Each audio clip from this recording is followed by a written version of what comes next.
Porque se enfurece as nações e os povos imaginam coisas vãs.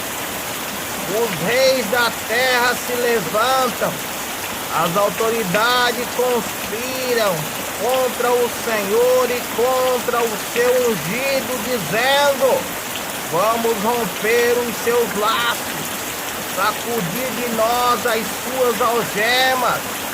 Aquele que habita nos céus dá risada, o Senhor zomba deles. Na sua ira, o seu tempo lhes fará, e no seu furor os deixará apavorados, dizendo: eu constituí o meu rei, e sobre o meu santo monte Sião